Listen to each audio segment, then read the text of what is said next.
जी नहीं पंजोता साहब, इमरान खान की साइफर केस में जमानत मुस्तरद कर दी गई है। अब कहाँ जा रहे हैं आप लोग? क्या ऑप्शंस हैं? क्या आप सुप्रीम कोर्ट का दरवाज़ा खटखटाएंगे? किन चीज़ों पर आप गौर करेंगे? खान साहब से भी आपकी मुलाकात हुई थी, करने क्या जा रहे हैं आप? देखिए, बड़ा जो है फ़ैसला जो है खुशाइन नहीं है और बड़ी ज़्यादती है। बात यह है कि हमने इस्लामाबाद हाई कोर्ट से ज़मानत के लिए रजू किया था, क्योंकि नीचे इमरान खान साहब की ज़मानत खारिज हुई थी। और आप ये देख लें कि 16 तारीख से इस्लामाबाद हाई कोर्ट में ये फ़ैसला महफूज है और एक तरफ नवाज शरीफ साहब आते हैं और 420 सेकंड के अंदर ज़मानत दे दी जाती है इमरान खान साहब के मुकदमे के ऊपर, जिसमें हमने ज़मानत के लिए अप्लाई किया था और इस मुकदमे के अखराज के लिए और मुकदमे को रोकने के लिए जो ट्रायल यानी कि नीचे चल रहा है। लेकिन वो तमाम मामलात जो हमारे यहाँ पर पेंडिंग थे, इमरान खान साहब की दरख्वास्तें तमाम जो हैं मुस्तरद कर दी गई हैं। हम इसको चैलेंज करेंगे, सुप्रीम कोर्ट में जाएंगे और जो कानूनी पहलू हैं वहाँ पर उठाए जाएंगे। अब वजह क्या है ये सारा मामला लेट करने की? वजह ये है कि जैसे तोशाखाना केस के अंदर ट्रायल को जल्दी किया गया, हाई कोर्ट में मामलात पेंडिंग ही रह गए, दरख्वास्तें आती थीं, दरख्वास्तें फिर उसी जज साहब को वापस भिजवा दी जाती थीं। हम ये कहते थे कि जज साहब से मुकदमा ये ट्रांसफ़र किया जाए, लेकिन हमारी कोई इस्तदा मंजूर नहीं हुई। सेम इसी तरह इस्लामाबाद हाई कोर्ट में हम आए हैं और इस्लामाबाद हाई कोर्ट के अंदर भी यही प्रैक्टिस, यही दोबारा जो है हमारा साइफर केस के अंदर प्रोसीजर किया जा रहा है। हम इसको बिल्कुल चैलेंज करेंगे, हमारा कानूनी आइनी हक है और जो है वो, लेकिन इसके अंदर बड़ा वाज़ह तौर पर ऐड ये करना चाहूँगा कि ट्रायल जो है जारी है और इन कैमरा प्रोसीडिंग्स की जा रही हैं। इन कैमरा प्रोसीडिंग्स करके उस ट्रायल की कैसे शफाफियत आप कर सकते हैं। और आज 5 गवाह जो हैं वो आज 5 गवाह वहाँ पर अडयाला जेल में जो हैं वो पहुँच गए हैं।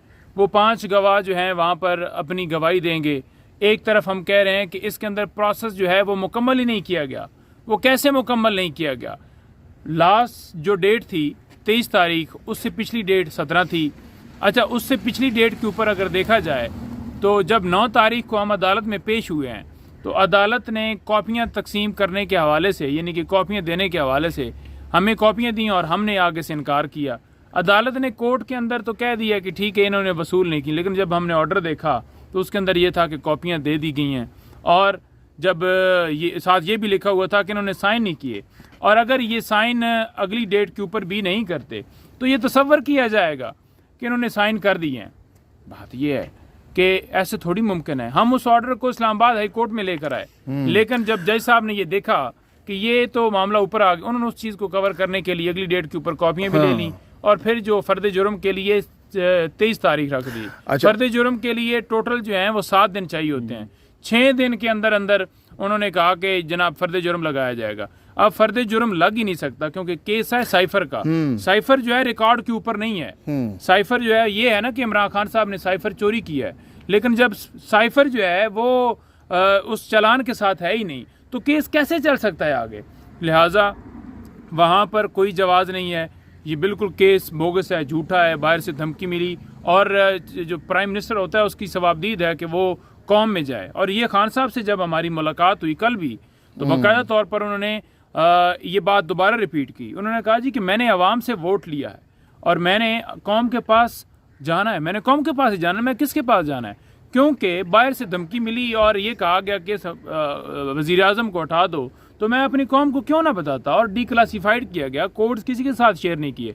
राना सनाउल्लाह, अता तारड़ ये सारे कह चुके हैं कि ओरिजिनल साइफर जो है इस वक्त फॉरेन ऑफिस के अंदर पड़ा हुआ है, तो फिर केस किस बात का?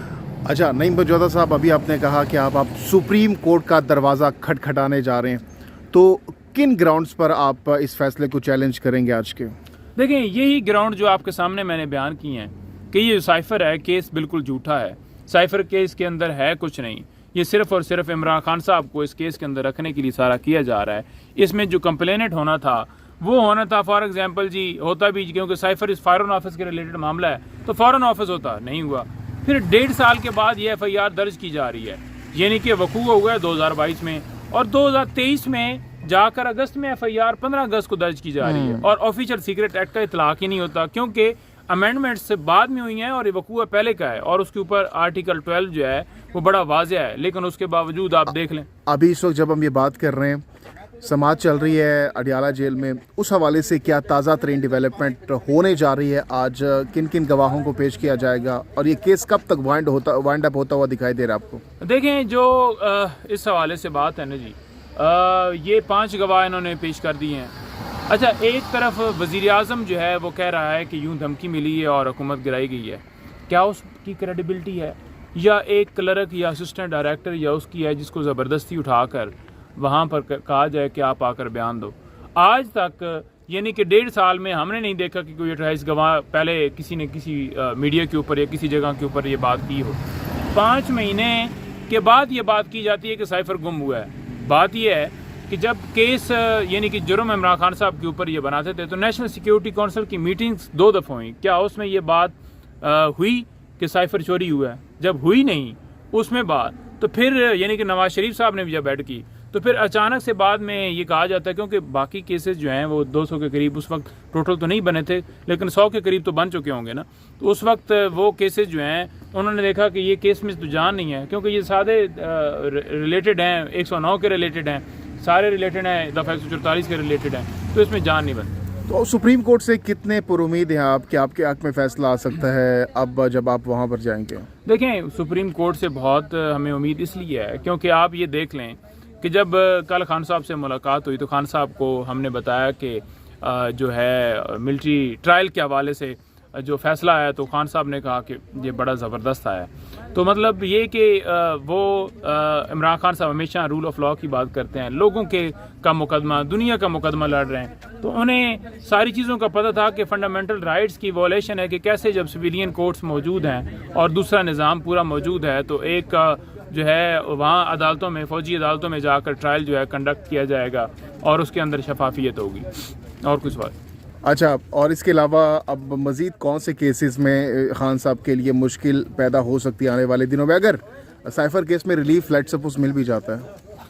देखिए, मैं बड़ा इसके ऊपर वाज़ह कहना चाहूँगा कि ये जो 3 मुकदमात यानी कि 3 दरखास्तें हमारी थी, मुकदमा तो एक ही है, इन दरखास्तों के ऊपर पहले तो देखें फ़ैसला ही कितना लेट दिया जाता है। ये फ़ैसला लेट इसलिए दिया जाता है कि इमरान खान साहब को जेल में रखा जाए, जितना एक मुकदमे के अंदर उस मुकदमे को लटकाया जाए, इमरान खान साहब की ज़मानत के ऊपर फ़ैसला ना दी जाए या अखराज के ऊपर फ़ैसला। अब होता क्या है, फॉर एग्ज़ाम्पल मैंने उसने भी मिसाल दी थी कि एक बंदा वो अदालत से रजू करता है, अदालत उसे जो है वो उसके हक़ में फ़ैसला नहीं देती और वो फिर उसको चैलेंज करता है और 10 साल या 20 साल बाद फ़ैसला आता है, तो पहले ही क्यों इतनी गलतियां थीं कि वो फ़ैसला हक़ में नहीं आया। तो यहाँ पर भी यही है कि ज़मानत का मामला है, अगर मेरिट के ऊपर देखा जाए तो ज़मानत कन्फर्म होनी थी, तो अदालत को फ़ैसला अगर ख़िलाफ़ भी देना था। तो हम ये कहते हैं कि जब 15 अगस्त को इमरान खान साहब की गिरफ़्तारी इस केस में डाली गई, 17, 18, 20 नीचे दे दिया जाता, इसी तरह से ऊपर 4-5 दिन में दे दिया जाता, हम सुप्रीम कोर्ट पहुँचे, हमारे पास रेमडी तो अवेल होती। अब 2.5 महीने हो गए इमरान खान साहब को साइफर केस के अंदर गिरफ्तार हुए, तो ये देखें ना, इंसाफ तो ना हुआ ना। इससे फेयर ट्रायल, जब आप चीफ साहब ऑर्डर करते हैं कि फेयर ट्रायल दिया जाए, तो कैसे फेयर ट्रायल होगा? कैसे ये कहा जाएगा कि आर्टिकल 10A जो है उसका तकाजा पूरा किया जा रहा है या आर्टिकल 4 जो है वो आपको नज़र आ रहा हो?